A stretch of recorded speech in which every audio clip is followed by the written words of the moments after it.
अगर आप चाहें तो अभी भी चेक कर सकते हैं। सूर्य से धरती की दूरी जो 15 लाख कुछ मील है, उसको यदि आप सूर्य के डायमीटर से डिवाइड करें तो जानते हैं कितना आता है संख्या? 108।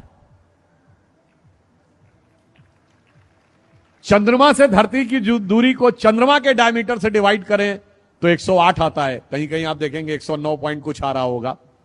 इसका अर्थ क्या हुआ कि 108 is the galactic ratio of our solar system with the two major planets,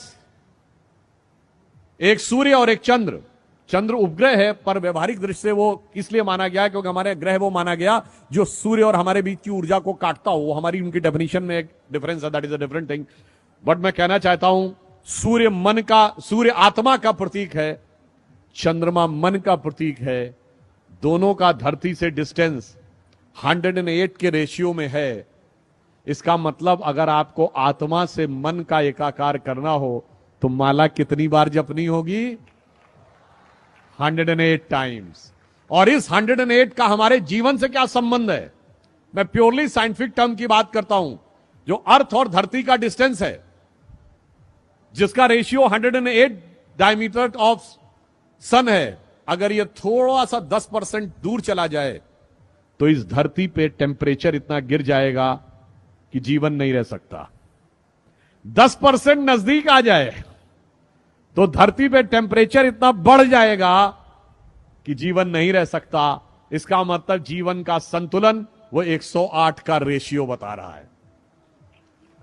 चंद्रमा का क्या महत्व है? देखिए, हमारी धरती पे जीवन एक और कारण से है। अगर हमारी धरती एक्सिस में स्ट्रेट होती और वो घूमती रहती तो सूर्य की सारी किरणें सेंटर पे पड़ती, इक्वेटर पे। तो इक्वेटर पे तो एक्सेसिव टेम्परेचर हो जाता और नॉर्थ और साउथ पोल पे एक्सेसिव नेगेटिव टेम्परेचर होता, तो भी जीवन नहीं पनप सकता था। परंतु ये 23.5 डिग्री पे झुकी हुई है, इसलिए आधे टाइम जाड़ा, आधे टाइम गर्मी, मौसम भी बदलता है और जीवन का चक्र भी चलता है। वो 23.5 डिग्री क्यों झुकी हुई है? Because of A ratio of the distance of चंद्रमा। उसकी वजह से वो 23 डिग्री पे टिल्ट है।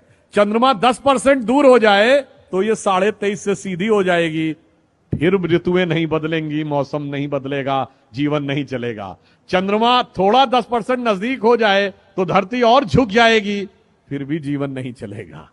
अर्थात हमारे धर्म का विज्ञान, आकाशीय विज्ञान हमें यह बताता है कि जो जो संख्याएं भी हमारे यहां निर्धारित की गई हैं, वो किस गहराई के साथ, किस विज्ञान के विचार के साथ तय की गई हैं। इसीलिए मन और आत्मा का संयोग करने के लिए सहज स्वाभाविक रेशियो ये वही होना चाहिए जिसमें हमें जाप करने के लिए कहा जाता है।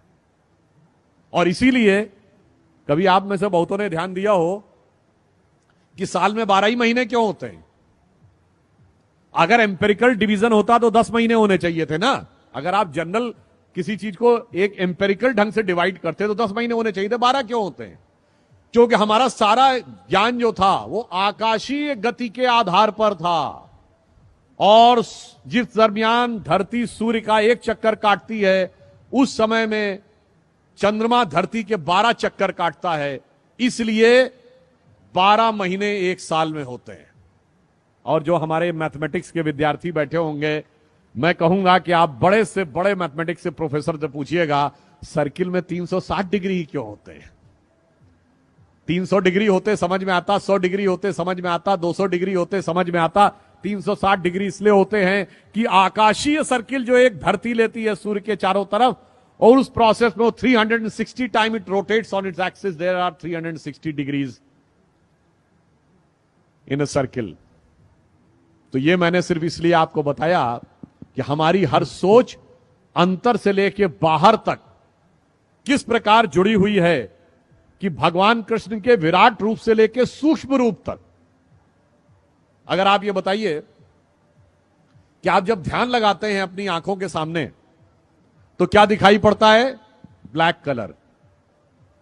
इसीलिए भगवान कृष्ण काले हैं, कृष्ण वर्ण हैं।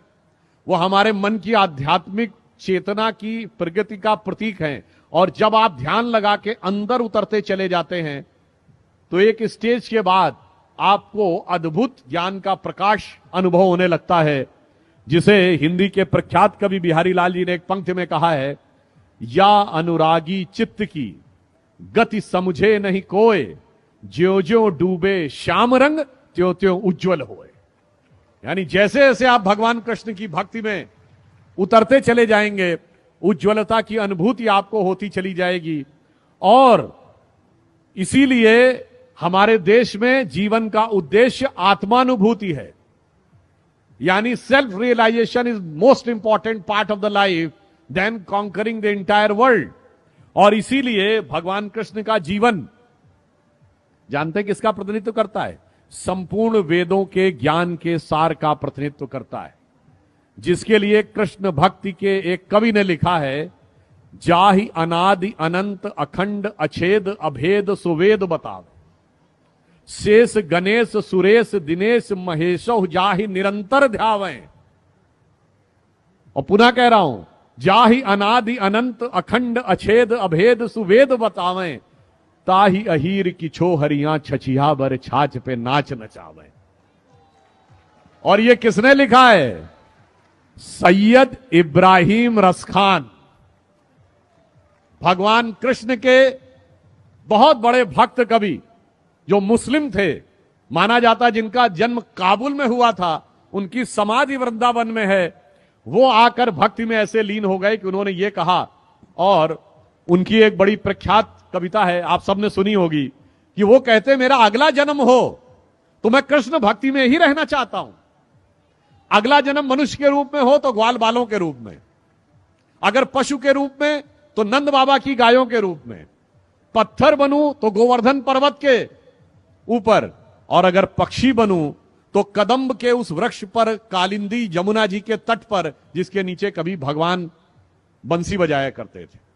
तो रसखान कहते हैं, मानुष हो तो वही रसखान बसों ब्रज गोकुल गांव के ग्वारन, और जो पशु हो तो कहा बस मेरो धरो चरो नित नंद की धेनु मझारन, और पाहन हो तो वही गिर को जो धरो कर छत्र पुरंदर धारन, और जो खग हो तो बसेरो करो कहूं कालिंदी कूल कदम्ब की डारन। आप सोचिए कितना बड़ा अंतर है। अभी मैंने पढ़ा था कि बहुत बड़े बड़े विदेश के लोग आपकी इस्कॉन की संस्था में आते हैं, भगवान कृष्ण की भक्ति में लीन होते हैं। मैंने रॉबर्ट ओपेनहाइमर से लेके कईयों के उदाहरण दिए। महत्वपूर्ण बात क्या है?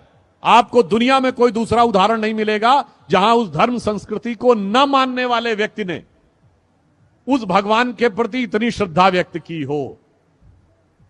और उससे बड़ी बात यह है, उससे यह भी नहीं कहा गया हो तुम कन्वर्ट हो जाओ। यह हमारी ज्ञान की गहनता और विचारों की उदारता का प्रमाण है। मगर अफसोस की बात यह है, रसखान की जो मैंने पंक्ति बताई, आज की युवा पीढ़ी को कभी कभी भ्रम हो जाता है और वो पश्चिम से ज्यादा प्रभावित होने लगते हैं। तो इस पे मैंने एक पैरोडी सुनी थी बचपन में, जब मैं बच्चा था, क्लास 7th 8th में। तो वो मुझे याद आता है कि शायद आज के लोग ये सोचने लगते हैं कि आज होते तो क्या सोचते, कहते मानुष हो तो वही कभी चोच बसू सिटी लंदन के किसी द्वारे, और जो पशु हो तो बनू बुलडाग चढ़ू नित कार पे पूछ निकारे। तो आज की ये विचार जो आने लगे, हमें उन विचारों से बचने का प्रयास करना चाहिए, उस दिशा में आगे बढ़ने का प्रयास करना चाहिए जो राष्ट्र को सही दिशा में ले जाए। और वो